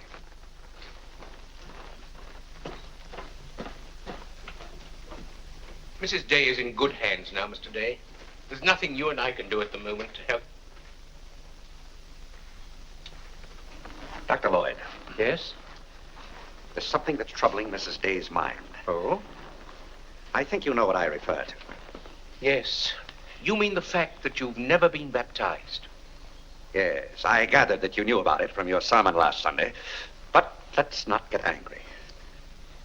I think something had better be done about it. Yes, Mr. Day? When the doctors get through up there, I want you to talk to Mrs. Day. I want you to tell her something. Why, I'd be glad to. You're just the man to do it. She shouldn't be upset about this.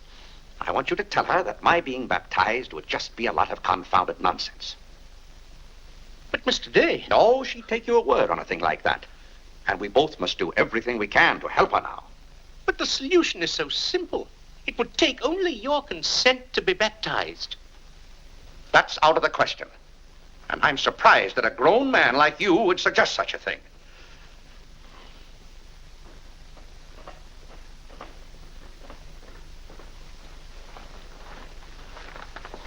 Well, Doctor, how is she? What have you decided? Is there a room we could use for our consultation? Well, yes, my library. Doctor. Dr. Summers, this isn't serious, is it? After we've had our consultation, we'll talk to you, Mr. Day. But surely you Rest assured, Dr. Summers will do everything that is humanly possible. We'll try not to be long.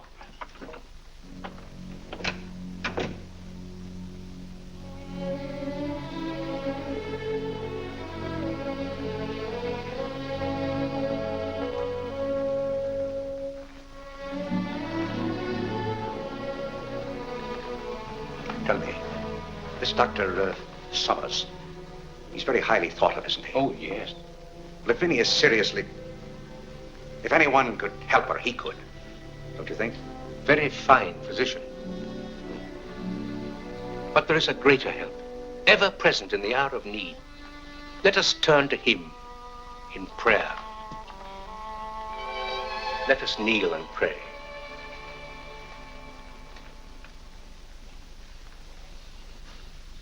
Let us kneel and pray.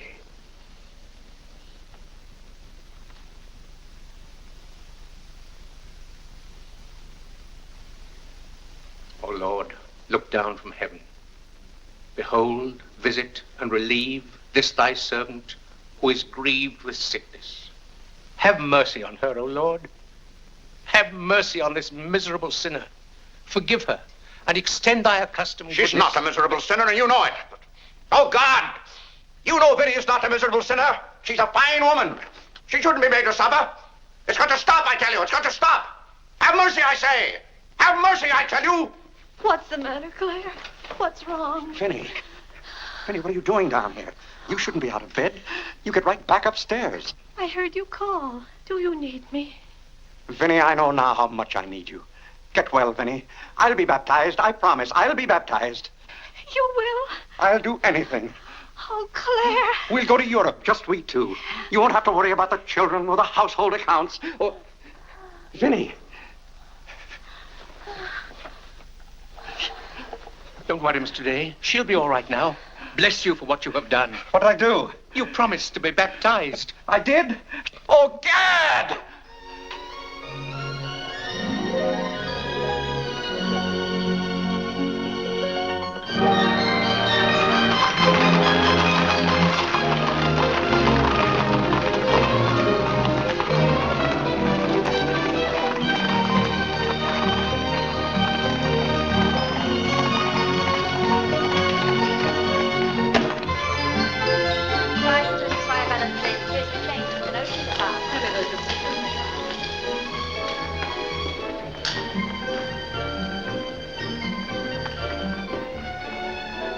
Isn't it drafty here, Mother? Shall I get your coat, Mother? The No, doctor said thank you you. mustn't take cold. I'm quite comfortable, thank you. Come on now, let's stay together. Holland, don't you get lost again. Aren't the hats lovely this year? Ostrich feathers. You wouldn't wear that hat, would you, Mother? I think that's very pretty. I think they're all pretty. Oh, I do need some pink silk thread. Oh, isn't this applique beautiful? Just arrived from Paris, madam. It's charming. What are you looking for, Mother? Oh, I'm just shopping.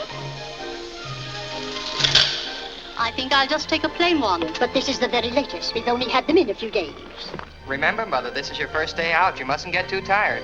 No, I'm saving myself, dear. I have to. Cousin Cora's coming tomorrow. She is? Does Father know about it? Not yet. Is Mary coming too? Yes, dear. Hiram, don't touch things. I'll bet you knew it. No, Look, honest, Mother, I just didn't. like Father's. Not tomorrow. Yes, it is, isn't Aren't it? the sleeves a little long? Exactly Fits well like across the yours. shoulders. Come on now, Harlan. Now, about take my the hand. sleeve. You'll get lost again. Do we have any more of this material? Yes, we do. Dora Thank doesn't you. like you to touch things. This one is genuine imitation Dresden. The original design by Duryea. John, isn't this the darlingest thing? It's exactly what I've always wanted. How much is this lovely pug dog? $15, ma'am. $15? Gee whiz, Mother. We could buy a real-life bloodhound for $5. Oh, isn't he perfectly adorable? Oh, I shouldn't. I know I shouldn't. Mrs. Day. Oh, Mrs. Whitehead.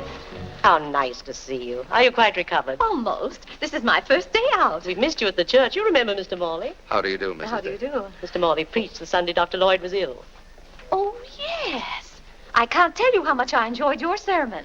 Even my husband enjoyed your sermon. We've just come from the board meeting of the Foreign Missions. I'm taking Mr. Morley home to lunch. I had to drop in here to pick up a purchase. I won't be a minute. Is your parish in the city? Yes, it's on the outskirts. My church is in Audubon Park. Oh, way up there. Oh, are you acquainted in Audubon Park? No, I don't believe we know a soul there. Mr. Morley, would this be possible? My husband, Mr. Day. If we lower the collar, it'll be a very fine fit. You won't find a better suit of clothes in the city for $15. Oh, it's not the price. It's the money. Thank you for holding it for me. You're welcome. Goodbye, Mrs. Day. I hope we meet again soon. Goodbye. It was very pleasant meeting you again. I think it was divine providence. I shall be delighted to be of service. Goodbye, Mr. Morley. Goodbye. May I work it? Oh, no, it's against the rules.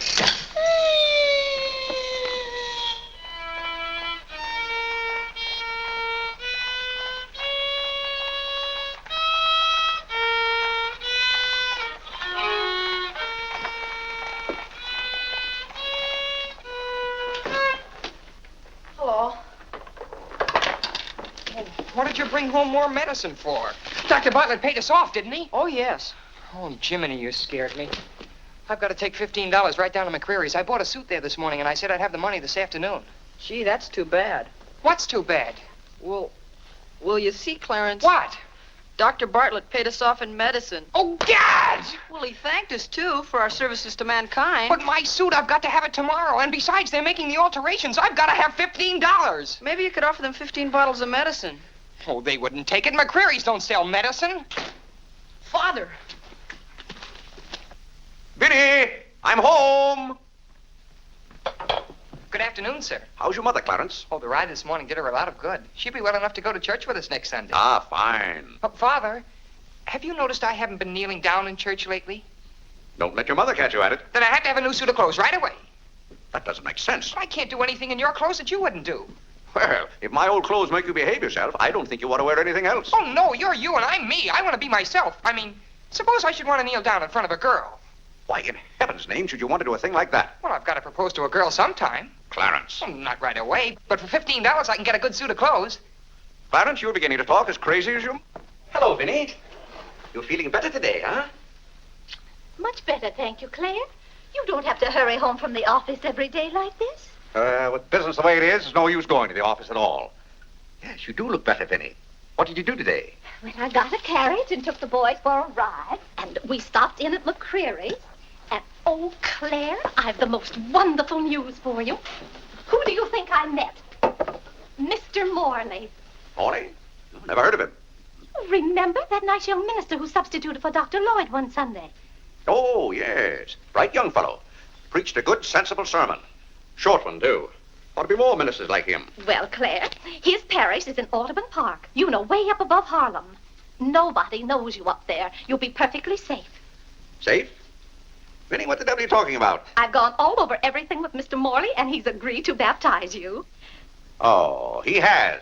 The young whippersnapper. Very nice of him. We can go up there any morning. We don't even have to make an appointment. Who said I was going to be baptized at all? Why, Claire, you did. Now, Vinny. You gave me your promise, your sacred promise. You said I'll be baptized. I promise I'll be baptized. Well, what if I did? Claire, aren't you a man of your word? Vinny, we all thought you were dying.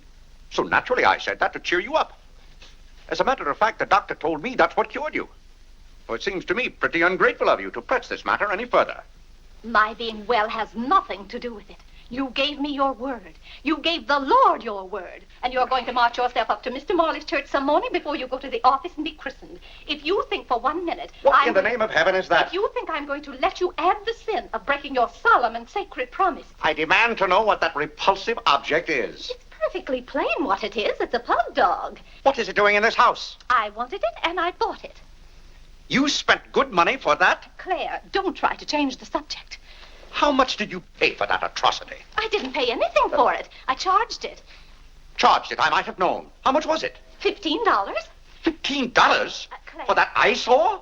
Don't you call this lovely work of art an eyesore? It will look beautiful sitting on a red cushion by the fireplace in the living room. If that sits in the living room, I won't. Furthermore, I don't even want it in the same house with me. Get it out of here. Claire, you're not going to get out of this room until you set a date for your baptism. I'll tell you one thing. I'll never be baptized as long as that hideous monstrosity is in this house.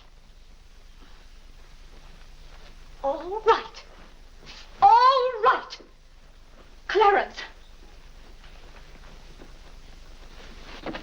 That pug dog goes back this afternoon, and he's christened first thing in the morning. You heard him, didn't you, Clarence? You heard him say that he'd be baptized as soon as I got this pug dog out of the house. You hurry right back to McCreary's with it, and be sure they credit us with $15. Oh, Mother, while we were at McCreary's, I happened to see a suit I'd like very much, and the suit was only $15. Well, Clarence, I'm afraid your suit will have to wait until after I get your father christened. Well, no, I meant that since the suit cost just the same as the pug dog, if I exchanged the pug dog for the suit... Why, yes. Then the suit wouldn't cost your father anything.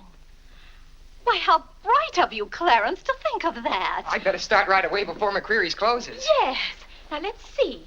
If we're going to take your father all the way to Audubon Park... Clarence, on your way back, you stop at the livery stable and tell them to have a cab here at 8 o'clock tomorrow morning. Mother, a cab? Do you think you ought to? We can't walk all the way to Audubon Park. But you know what a cab does to Father. This is a very important occasion. All right. Get one of their best cabs, the kind they use at funerals. Well, those cost $2 an hour, and if Father gets mad... Well, if your father starts to argue in the morning, you remember. Oh, he agreed to it. We both heard him.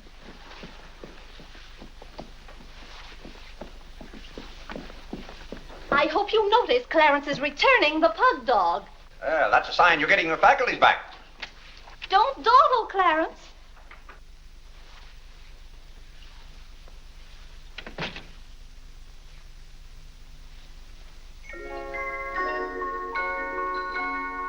Come to me, sweet Marie, not because your face is fair, dear to see. Vinny, it's good to hear you singing again.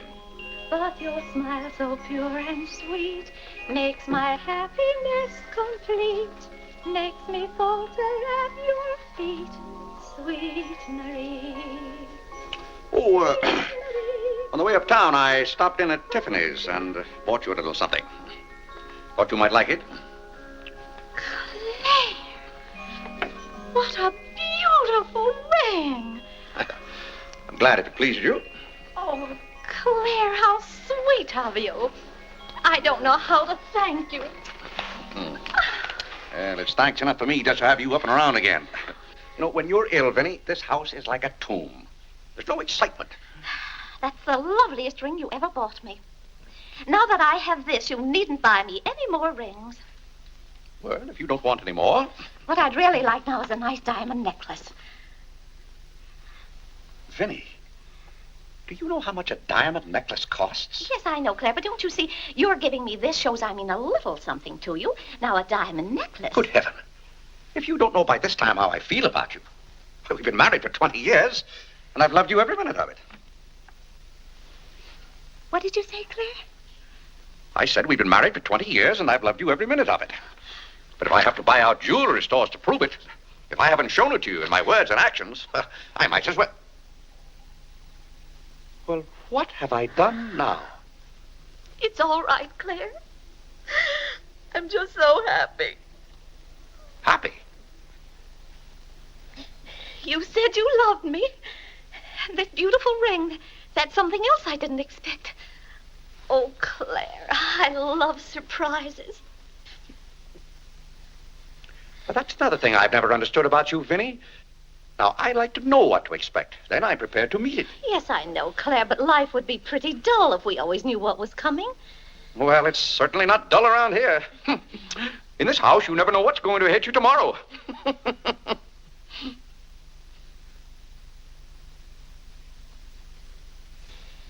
Every daisy in the dell knows my secret, knows it well, and yet I dare not tell thee, sweet Marie, sweet Marie, Sweet Marie, come to me, come to me. not because your face is fair, love to see. Love to see. Every daisy in the dell knows my secret, knows it well, and yet I dare not tell, sweet Marie.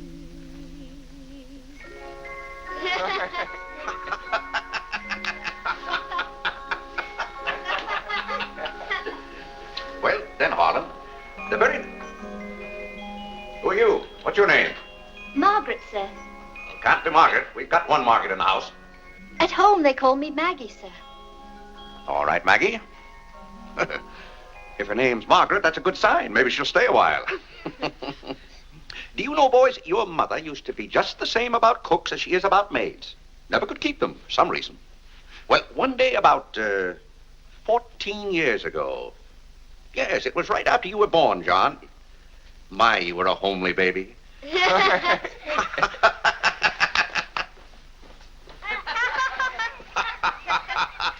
you, Margaret. Good morning, boys. Good morning, Good morning, Mother. Good morning, Claire. Morning, Vinnie. Why, you look as though you were dressed for a wedding. Do I, dear? Yes. Have a good night. Yes, thank you, Claire. Sit down, Vinnie. Sit down, boys. Oh, thank you, Clarence. Well, seems to me everyone's all dressed up this morning. What's on the program for this fine day? Well, this afternoon, May Lewis's mother is giving a party for everyone in May's dancing class. Harlan's going to that. I don't want to go, Mama. Harlan, don't you want to go to a party and get ice cream and cake? May Lewis always tries to kiss me. When you get a little older, you won't object to girls wanting to kiss you. Will he, Clarence? This is for you, Mr. Day. Where shall I put it? Oh, that's for me, I think. Take it upstairs, Maggie. Wait a minute, Maggie. Bring it here. Let's see it. See, it's for me, Father, Clarence Day, Jr. Let me look. Well, that's from McCreary's. And it's marked charge. What is it? Claire, it's all right. It's nothing for you to worry about. Well, at least I think I should know what's being charged to me. What is it? Claire, stop your fussing. It's a new suit of clothes for Clarence, and it isn't costing you a penny. It's marked charge $15. It's costing me $15. And I told Clarence... Claire, can't you take my word? It isn't costing you a penny. I'd like to have you explain why it isn't. Because Clarence took the pug dog back and got the suit instead. Of course. And they'll charge me $15 for the suit. Nonsense, Claire. We gave them the pug dog for the suit, don't you see? Then they'll charge me $15 for the pug dog. But, Claire, they can't. We haven't got the pug dog. We sent that back. Well... But... Well, now, wait a minute, Vinnie. The suit... Well, there's something wrong with your reasoning. Well, Claire, I'm surprised at you when you're supposed to be so good at figures. That's perfectly clear to me. Vinny, they're going to charge me for one thing or the other. Don't you let them.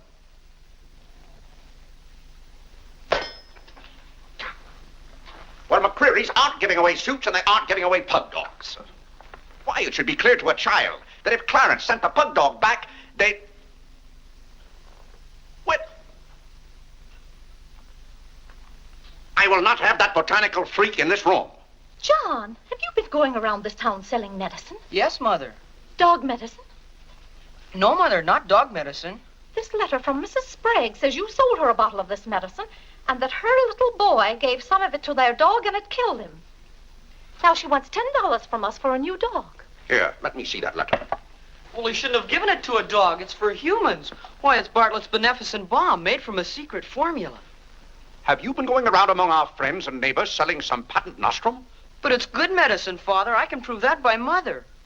Vinny, what do you know about this? Well, nothing, Claire. But I'm sure John... No, I mean that day Mother was... That's enough. You're going to every house where you sold a bottle of that concoction and buy it all back. But it's $1 a bottle. I don't care how much it is. Here, I'll give you the money now. How many bottles did you sell? 128. 128? Claire, I always told you John would make a good businessman. Young man, you'll have to come down to my office with me. I'll give you the money to buy back that medicine. $128. And $10 more for Mrs. Sprague's dog. That's $138. Thank you, Vinny. But it's all coming out of your allowance. That means that you'll not get another penny until the whole $138 is paid up. I'll be 21 years old. Dog-gad! What's the matter, Claire? What's wrong?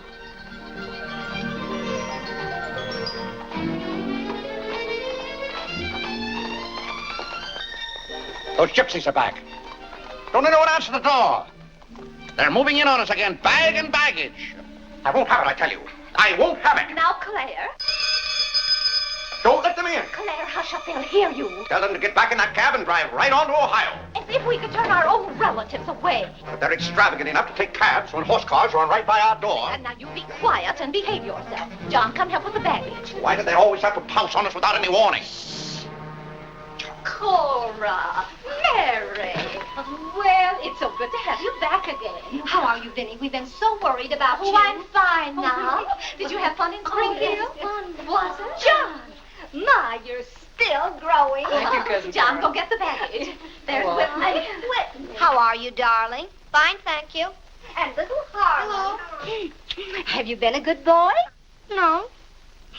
Claire, the girls are here. Cousin Claire, here we are again. My, it's so nice to be back. How do you do, Mr. Day? How do you do? Come and sit down and have some breakfast with us. Oh, we had breakfast at the depot. Well, we've practically finished ours. I haven't finished my breakfast. Well, then sit down, Claire. Come and have a cup of coffee anyway. Oh, thank Mary, you, sit over Vinny. there. Cora, Maggie, clear those places. My, this seems so natural. Claire, don't let your kippers get cold. Maggie, serve some coffee. Yes, Oh, where's Clarence? Well, he must be upstairs moving his things so you can have his room again. Oh, Vinny, we can't stay overnight. Grandpa Ebbs has been sailing very fast, and that's why I have to hurry back. We're leaving on the 5 o'clock train this afternoon. Well, Cora, it certainly is good to see you again.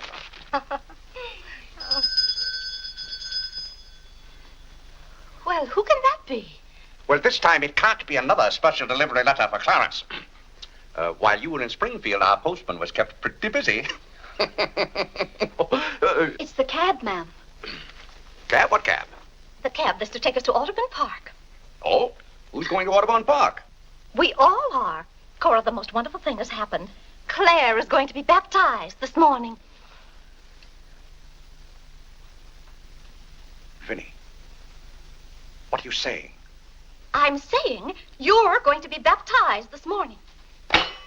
I am not going to be baptized this morning or any other morning. You promised yesterday that as soon as I sent that pug dog back, you'd be baptized. I never said anything remotely like that. Clarence was right there and heard you. That's why I ordered the cab. The cab. Vinny, you send that right back. I'll do nothing of the kind. I'm going to see that you go to heaven. I can't go to heaven in a cab. Well, you can start in a cab. I'm not sure they'll ever let you into heaven, but I know they won't unless you're baptized. They can't keep me out of heaven on a technicality. Claire, stop quibbling. You may as well face it. You've got to make your peace with God. Until you stirred him up, I had no trouble with God. Harlan, Whitney, come get your Sunday hats. Clarence, John. Yes, Mother? Hurry, we're ready to go. Oh, my prayer book. Harlan, come let me fix your tie. Benny, are you mad? Was it your plan that my own children should witness this indignity? Why, Claire, they'll be proud of you. I suppose Harlan is to be my godfather. Vinny, I won't go through with this thing. That's final. Claire, dear, if you feel that way about it. I do. Then we won't take the children with us. I'm not talking about the children. I'm ready, Mother. Oh, John. Vinny, I haven't time for anything like that this morning. I've got to take John down to my office with me and give him the money to buy back that dog medicine. But it wasn't dog medicine, sir. Young man, we're starting downtown this minute. You'll do no such thing. You gave me your sacred promise that day I almost died. Yes, and she would have died if we hadn't given her some of that medicine. That proves it's good medicine. You gave your mother some of that dog medicine? John, you didn't. Yes, we did, Mother. We put some in your tea that morning. Oh, John. Do you realize you might have killed your mother? You did kill Mrs. Sprague's dog. John, I'll have to give considerable thought as to how you're to be punished for this. But Claire... No, Vinny. When I think of that day, why, we might have lost you. You're all right now, thank heaven. But what I went through that afternoon, the way I felt, I'll never forget it. You've forgotten it already. What do you mean? That was the day you gave me your sacred promise. Yes, but I wouldn't have given you my promise if I hadn't thought you were dying. And you wouldn't have almost died if John hadn't given you that dog medicine. Don't you see? Well, the whole thing is illegal. Suppose I had died. It wouldn't make any difference to you. You don't care whether we meet in heaven or not. You don't care whether you ever see me and the children again. Now, Vinny, you're not being fair to me. It's all right, Claire. If you don't love us enough, there's nothing we can do about it. But that has nothing to do with it. I love my family as much as any man. All my life, I've struggled and worked just to... Yeah, there's that cab. Vinny, you're not well enough to go all the way to Audubon. Oh, I'm well enough if we ride. But that trip would take all morning. And those cabs cost $1 an hour. This is one of their best cabs. This costs $2 an hour. Well, then why aren't you ready? Get your hat on. Oh, tarnation! Hallelujah! Amen! Young lady, if it hadn't been for you, no one would have known whether I was baptized or not.